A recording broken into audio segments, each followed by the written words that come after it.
Hey guys, welcome to the channel. This is my 2024 BMW M2, and in this video we're going to be going over some quirks and interesting things I've learned about the car over my few months of ownership.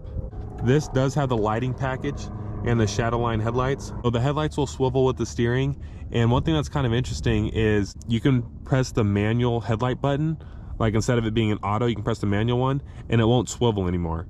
So like, for example, if you're someone who doesn't like the headlights swiveling with the steering, I haven't found a way to turn it off within like the settings. If you press the headlight switch, this one right here, it will actually make it so that the headlights don't move around, so they're not adaptive anymore.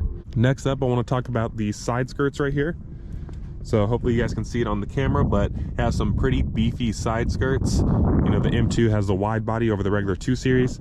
So that makes it interesting getting in and out, because now instead of just stepping over this ledge right here, you have to step over the side skirt too.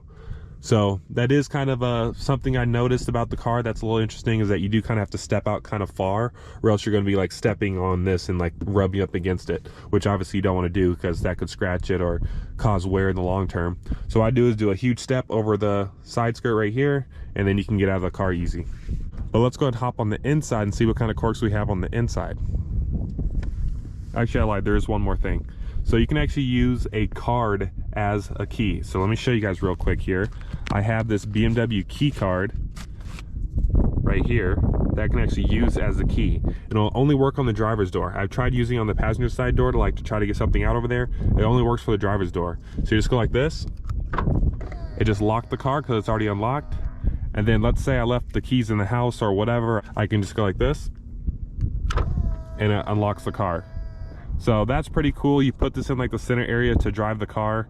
So that's really nice for people that either don't want to use their key or forget it somewhere. So that's come in handy a couple times for me.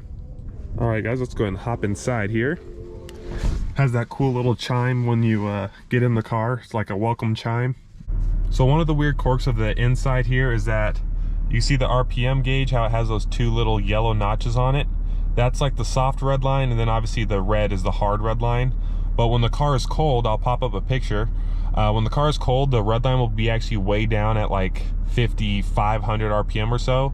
So that's kind of a cool little indicator, so you can see how warm your engine is and when you can start like stepping on it. So that's a nice little indicator. Obviously BMW wants to make sure people take care of their S58. So that's kind of cool, that adjustable red line it does there. See our fuel gauge over here? You see we're at 1/4 of a tank and we only have 60 miles to empty. So the BMW M2 has a 13.7 gallon gas tank. And that's actually a really small gas tank for the miles per gallon this car gets. Because this car gets in like combined driving like 19-ish.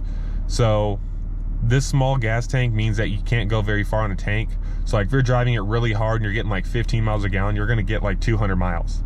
But if you're doing like some mixed driving, kind of like what I do, I usually get like 250-ish. And then if you go strictly highway, you can get like 300 or a little bit over 300. But one thing I do wish is that the gas tank was just a little bit bigger. Another thing that's kind of a weird quirk is when you're actually at like 15 miles to empty, the car will actually say reduced power. So I don't know if that's an effort to save your gas mileage so that you can make it to the next fuel station or whatever, but that's kind of interesting how it does reduced power when you're low on gas. Another weird little quirk here is this M shifter. So this is not like a normal gear shifter where you just pull it back, you know, going from park, reverse, neutral, drive, whatever. So how it works is it kind of stays in like a neutral state, but you go like this and up for reverse. So you see our backup camera pops on, and then you can actually turn off the car while it's in this mode. So it's kind of weird. You can actually turn off the car while it's in reverse. So I don't know, that's kind of weird. It won't be in reverse, but it'll be in the reverse position. And then if you go back down here, it's like in the neutral state, and then you can go like that for drive, and then you go one more for sequential mode. So even though it says D/S, oh, I think the S means sequential. I was thinking of sport mode, but that makes sense. Yeah, the S is for sequential, which is like manual mode. So you can see manual mode, drive. So that's kind of interesting the way that works. And then you press this park button to go into park. And then these little 3 notches here are for the shift firmness. So you can choose how aggressive you want the shifting and how late in the RPMs you want to shift. So that's kind of cool. You can choose from 1 to 3. Another weird quirk I want to go over is how the exhaust button doesn't really do anything. So I'm gonna crack my window here. I know it'd probably be better if I actually go to the back, but listen to the revs. Okay, sounds good, right? No burbles or anything. And then if I turn this off, it still sounds the same. See? So I don't know what this button really does.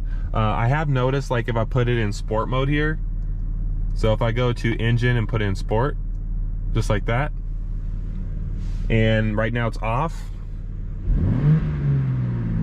sounds normal, but if I press the button, then it opens up the valves and it does the burbles and stuff. So I don't know, I guess this button only works if you're in the sport mode, because in efficient mode, no matter if this is on or off, it'll still sound the same. Another thing that's kind of a weird quirk in relation to like the transmission is, even though this is a torque converter ZF 8-speed automatic, it still has characteristics of a DCT. So I don't know if BMW did that on purpose to try to like make it seem like the older M cars of the DCT, but let me show you guys what I'm talking about. So let me just get straight here. So right now we're stopped, right? We're at 0 miles an hour. If I let go of the brake, it won't go immediately like a normal torque converter where it's like always pulling on the transmission. It's like in a neutral state right now. But when I let go of the brake, it like engages the transmission, which is so weird because this is a normal torque converter automatic. So let me show you guys. I'm off the brake now, and now it starts moving forward. So it like engaged it, which is really weird. So I come to a stop, it's in like a neutral state now, let go of the brake, and now it engages the transmission. So that's kind of a interesting feel. I noticed that on the Alfa Romeo Giulia Quadrifoglio as well, has a ZF 8-speed auto as well, and it does that same thing where you let go of the brake, it doesn't move, and then like it moves later. So that's an interesting quirk I noticed. Another thing I've noticed is the steering is kind of strange in this car, like in comparison to like my Golf R and like the Mustangs I've had, because most cars, when you turn the wheel like this and then you let go, normally it goes back to straight like this. But this car, it doesn't really like go back to straight. You kind of have to put it back to straight. So if you go like this, right, let go of the wheel, see how it's like barely turning back to straight? Like barely. Look, it's still kind of off to the side. So in normal cars, like when you turn it to the side like this and you let go, it normally goes back like this, like goes back to straight. But this car kind of like stays in its spot. So like you guys can see there, see how it's kind of like staying in that spot. I don't know, it's a little bit of a weird sensation. You have to like experience it in person to know what I'm talking about, but it is kind of an interesting like steering feel. Another thing in relation to the steering is the heated steering wheel button's right here, a nice easy to use button, but once it's on, you literally have no idea that it's on. So I've remote started the car before and I got in and there's no sign or any like indication that the heated steering wheel's on, and then I'll press the button and it'll say that it deactivated it as if it was already on. So there's no way of actually knowing if it's on or off unless you press the button. So on, off. Another little weird quirk. Another thing I want to talk about is in relation to driving. So if we go to my M2 configuration here, let me go to it on the screen here so you guys can see what it is. Now see this setting right here called M sound? That's what gives you those like shift gongs. So I know when it shifts, it does like a loud, like bassy noise, which I'll demonstrate for you guys. So I'll put it in manual mode, just so you guys can hear what I'm talking about.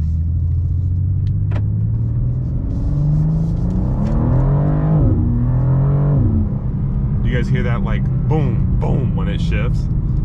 That's, I think, the M sound. So if we turn that off, turn the M sound off, there we go. Now let's listen to the way the shift sound. Oh, it still kind of does it. That's really weird because it still kind of does the gongs. Still does the burbles.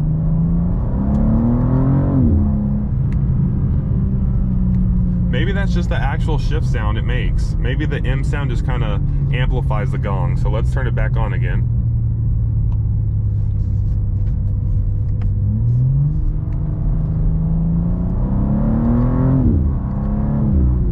Yeah, I think it just amplifies the gong. So we actually learned something new today. I thought I knew exactly what this does, but the M sound looks like it just amplifies the gong, and like the artificial, like enhanced noise. And then when it's off, it's more of like a natural noise.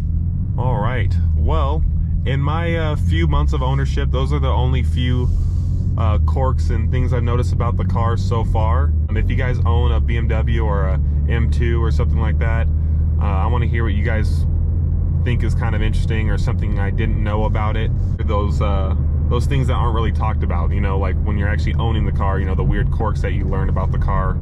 I will do a poll for you guys before I end the video, like I always do, just because it's fun and this car is really impressive.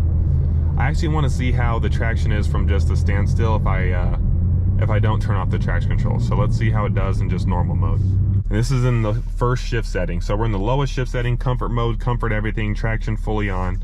Let's just see what happens.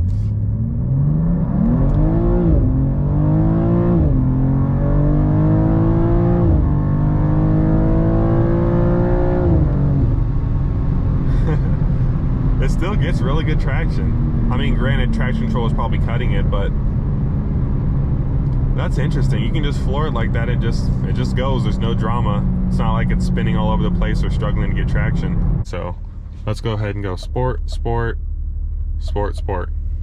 And then we're just going to floor it traction all the way off. Let's see what happens.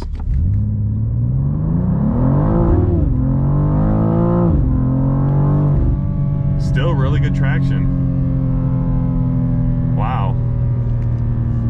I know there's a lot of people out there that were like, oh, there should be an xDrive M2 and all this other stuff. And yeah, I'm sure that would be cool. You know, it's always nice to have options. But honestly, like the rear-wheel drive one with the stock tires, you know, at least with the condition they're in right now, it gets really good traction. And keep in mind, it's 56 degrees outside. Granted, I have been driving around a little bit, but it gets really good traction. So, you know, I don't know if there's really a need for xDrive, but you know, I'm sure it would be cool and you can do like even harder launches and stuff. But anyway, I hope you guys enjoyed this little video showing off the M2 and what kind of quirks and stuff I've learned about it. If you did, please give it a like and subscribe, and I will see you in the next one.